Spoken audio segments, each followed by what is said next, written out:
بسم اللہ الرحمن الرحیم۔ اللہم صلی علی سیدنا محمد وعلی آلہ واصحابہ وبارک وسلم علیہ۔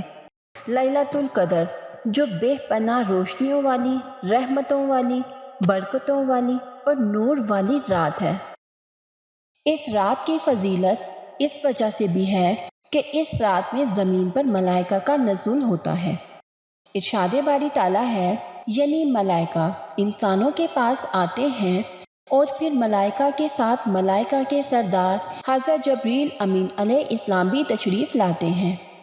ملائکہ کا نزول انسان پر اللہ تعالیٰ کی خاص عنایات میں سے ہے، کیونکہ ملائکہ نوری مخلوق ہیں اور ہر خطا سے پاک ہیں، اس لیے ان کا انسانوں کے پاس آنا روحانیت اور سعادت مندی کی علامت ہے۔ جو شخص اپنے آپ کو دنیا کی رنگ و بو سے علیحدہ کر کے اللہ کی عبادت کرتا ہے تو وہ اللہ کا محبوب بندہ بن جاتا ہے اور وہ اللہ کو بہت اچھا لگتا ہے۔ چنانچہ اس کی حوصلہ افزائی کے لیے اللہ تعالیٰ اپنی نوری مخلوق کو اس کے پاس بھیجتا ہے۔ تفسیر کبیر میں لکھا ہے کہ نزول ملائکہ کی ایک وجہ یہ ہے کہ وہ انسانوں کی عبادت اور اطاعت و خدا بندی میں خوب جد و جہد ملاحظہ کریں، کیونکہ جب اللہ تعالیٰ نے فرمایا تھا کہ میں زمین میں اپنا خلیفہ بنانے والا ہوں تو فرشتوں نے اس پر کہا تھا کہ آپ ایسی مخلوق پیدا فرمائیں گے جو زمین میں فساد پھیلائے گی اور خون ریزی کرے گی۔ شب قدر میں اللہ تعالیٰ انہیں بھیجتے ہیں کہ جاؤ دیکھو جن کے بارے میں تم نے یہ کہا تھا وہ کیا کر رہے ہیں۔ قرآن کریم میں فرشتوں کا یہ قول مذکور ہے کہ ہم آپ صلی اللہ علیہ وآلہ وسلم کے رب کی اجازت کے بغیر نہیں اترتے۔ اللہ تعالیٰ نے اہل ایمان سے وعدہ فرمایا ہے کہ جنت میں ان کے پاس فرشتے ہر دروازے سے آئیں گے اور انہیں سلام کریں گے۔ اس کا نقشہ اللہ تعالیٰ دنیا میں بھی دکھانا چاہتا ہے، گویا فرماتے ہیں کہ اگر تم میری عبادت میں مشغول رہے تو تم پر فرشتے نازل ہو کر تمہارے پاس سلام کرنے اور زیارت کرنے کی غرض سے آئیں گے۔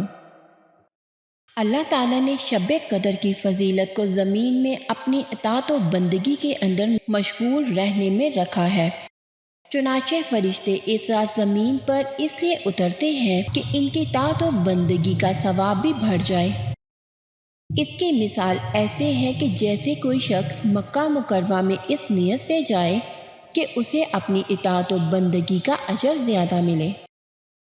حضرت انس رضی اللہ تعالیٰ عنہ روایت کرتے ہیں کہ رسول اللہ صلی اللہ علیہ وآلہ وسلم نے فرمایا، جب لیلۃ القدر ہوتی ہے تو جناب جبریل علیہ السلام ملائکہ کے جلوہ میں آتے ہیں اور ہر اس بندے کے لیے بخشش کی دعا کرتے ہیں جو کھڑے ہو کر یا بیٹھے ہوئے اللہ کی عبادت میں ہوتا ہے، اور جب بندوں کی عید یا افطار کا دن ہوتا ہے تو اللہ تعالیٰ بڑے فخر و ناز سے فرماتا ہے، اے فرشتوں، اس مزدور کے لیے کیا ہے جو اپنا کام مکمل کرتا ہے؟ تو فرشتے عرض کرتے ہیں، اے رب کریم، اس کا صلہ پوری مزدوری ہے جو اس کو ادا کی جائے۔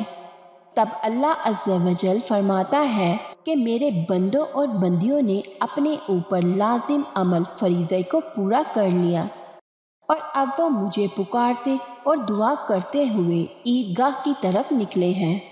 میری عزت و جلال و کرم اور علو مرتبت کی قسم، میں ان کی دعا قبول کروں گا۔ اس وقت اللہ فرماتا ہے، واپس ہو جاؤ، میں نے تمہیں بخش دیا ہے، تمہارے گناہوں کو نیکیوں میں تبدیل کر دیا ہے۔ کہ جب یہ لوگ اپنے گھروں کو لوٹتے ہیں تو ان کے گناہ بخشے جا چکے ہوتے ہیں۔ اس کا ذکر بہقی میں ہے۔ حضرت امام ابن ابی حاتم رحمۃ اللہ علیہ نے اپنی تفسیر میں حضرت کعب رضی اللہ تعالیٰ عنہ سے روایت کی ہے کہ سدرۃ المنتہا جو 7ویں آسمان کی حد پر جنت کے مستصل ہے، جو دنیا اور آخرت کے فاصلے پر ہے، جس کی بلندی جنت میں ہے اور اس کی شاخیں اور ڈالیاں کرسی تلے ہیں، اور اس میں اس قدر فرشتے ہیں جن کی گنتی اللہ تعالیٰ کے سوا اور کوئی نہیں جانتا۔ اس کی ہر شاخ پر بے شمار فرشتے ہیں، ایک بال برابر بھی جگہ ایسی نہیں جو فرشتوں سے خالی ہو۔ اس درخت کے بالکل درمیان میں حضرت جبرائیل علیہ السلام کا مقام ہے۔ اللہ تعالیٰ کی طرف سے حضرت جبرائیل علیہ السلام کو آواز دی جاتی ہے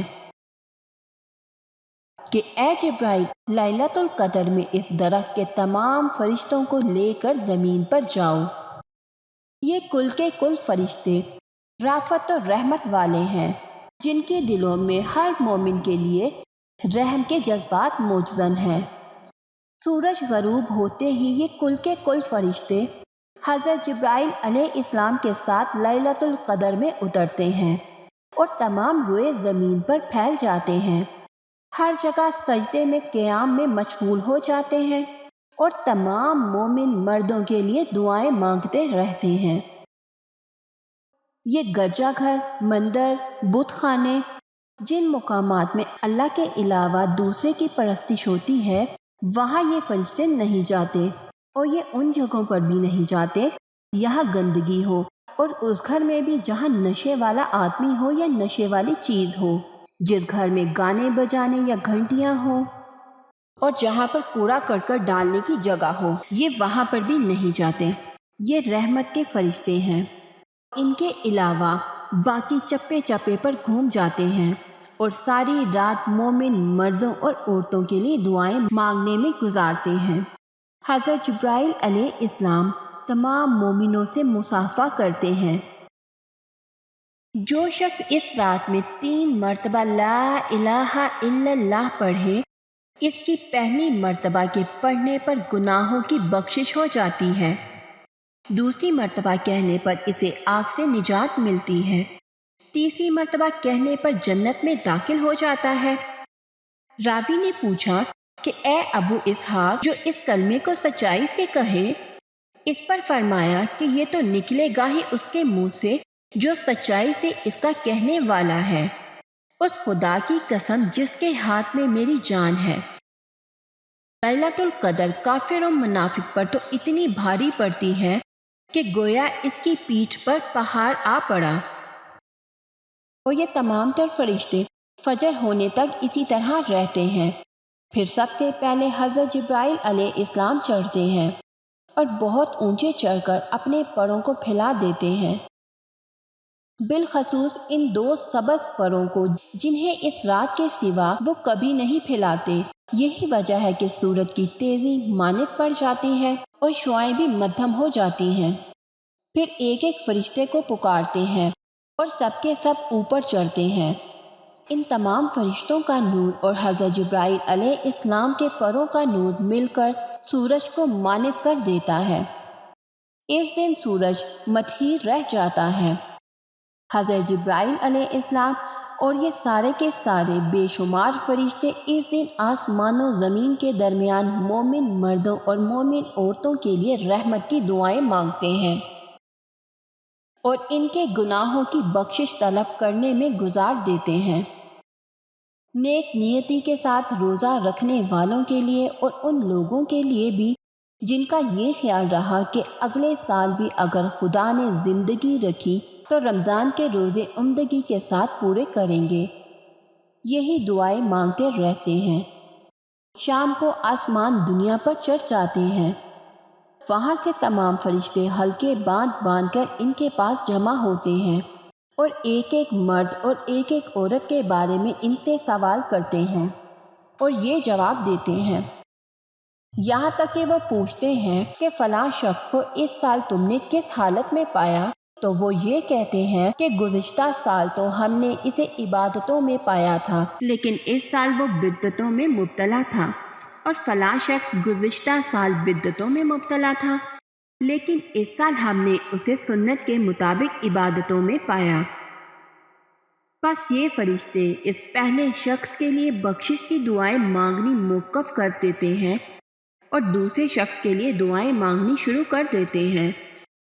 اور یہ فرشتے انہیں سناتے ہیں کہ ہم نے فلاں فلاں کو ذکر الہی میں پایا، اور فلاں کو رکوع میں، اور فلاں کو سجدے میں، اور فلاں کو کتاب و اللہ کی تلاوت میں، یہاں تک کہ ایک رات دن یہاں گزار کر دوسرے آسمان پر جاتے ہیں۔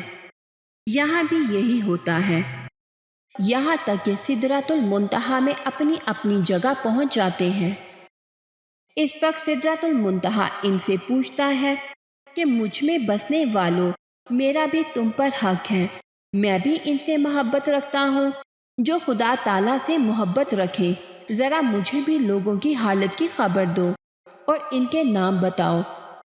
حضرت کعب احبار رضی اللہ تعالیٰ عنہ فرماتے ہیں کہ اب فرشتے اس کے سامنے گنتی کر کے ایک ایک مرد و عورت کا نام بما ولدیت کے بتلاتے ہیں۔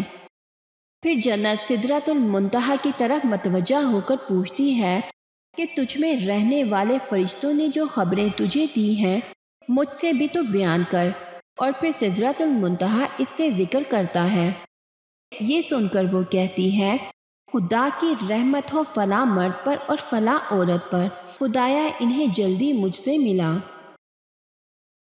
حضرت جبرائیل علیہ السلام سب سے پہلے اپنی جگہ پہنچ جاتے ہیں۔ انہیں الہام ہوتا ہے اور یہ عرض کرتے ہیں کہ اے پروردگار، میں نے تیرے فلاں فلاں بندے کو سجدے میں پایا، تو انہیں بخش۔ اللہ تعالیٰ فرماتا ہے میں نے انہیں بخشا۔ حضرت جبرائیل علیہ السلام عرش کے اٹھانے والے فرشتوں کو سناتے ہیں، پھر سب کہتے ہیں فلاں فلاں مرد و عورت پر اللہ تعالیٰ کی رحمت ہوئی اور مغفرت ہوئی۔ پھر حضرت جبرائیل علیہ السلام خبر دیتے ہیں کہ اے باری تعالیٰ، فلاں شخص کو گزشتہ سال تو عامل سنت اور عابد چھوڑا تھا، لیکن اس سال تو بدعتوں میں پڑ گیا ہے اور تیرے احکام سے روح گردانی کر لی ہے۔ اللہ تعالیٰ فرمائے گا اے جبرائیل، اگر یہ مرنے سے 3 ساعت پہلے بھی توبہ کرے گا تو میں اسے بخش دوں گا۔ اس وقت جبرائیل علیہ السلام بے ساختہ کہہ اٹھتے ہیں کہ خدایا تیرے ہی لیے سب تعریفیں ہیں، الہی تو اپنی مخلوق پر سب سے زیادہ مہربان ہے، بندوں پر تیری مہربانی خود ان کی اپنی مہربانی سے بھی بڑھی ہوئی ہے۔ اس وقت عرش اور اس کے آس پاس کی چیزیں اور پردے اور آسمان جنبش میں آ جاتے ہیں اور کہہ اٹھتے ہیں الحمدللہ الرحیم، الحمدللہ الرحیم۔ حضرت کعب احبار رضی اللہ تعالیٰ عنہ یہ بھی فرماتے ہیں کہ جو شخص رمضان شریف کے روزے پورے کرے اور اس کی نیت بھی یہ ہو کہ رمضان کے بعد بھی گناہوں سے بچتا رہوں گا، وہ بغیر سوال و جواب کے اور بغیر حساب و کتاب کے جنت میں داخل ہوگا۔ اے اللہ ہمیں ان بابرکت راتوں میں ان تمام تر نعمتیں اور رحمتوں کو حاصل کرنے کی توفیق عطا فرما، اور ہم اس قدر عبادت کریں کہ حضرت جبرائیل علیہ السلام ہم سے مصافحہ کر سکیں۔ اے اللہ ہمیں عبادت کرنے کی توفیق دینا اور ہماری عبادتوں کو قبول فرمانا، ہماری تمام تر مشکلوں کو دور فرمانا اور ہمارے گناہوں کو بھی معاف فرمانا، اور ہمیں توفیق دینا کہ ہم تجھے راضی کر سکیں اور حضرت محمد صلی اللہ علیہ وآلہ وسلم کی سنتوں کے مطابق ان راتوں کو گزار سکیں۔ آمین اللہم آمین۔ اگر میری ویڈیو پسند آئی ہو تو اپنے دوستوں کے ساتھ شیئر اور لائک ضرور کریے گا، اور آپ سے دعا گو ہوں کہ جب بھی دعا کے لیے ہاتھ اٹھائیں ہم جیسے گناہ گار اور خطا کاروں کو بھی اپنی دعاؤں میں یاد رکھیں۔ اللہ ہم سب کا حامی و ناصر ہے، کیا پتہ کس کی دعا کس کے حق میں قبول ہو جائے۔ ملتے ہیں نیکسٹ ویڈیو میں، اپنا بہت سارا خیال رکھیے گا۔ اللہ حافظ۔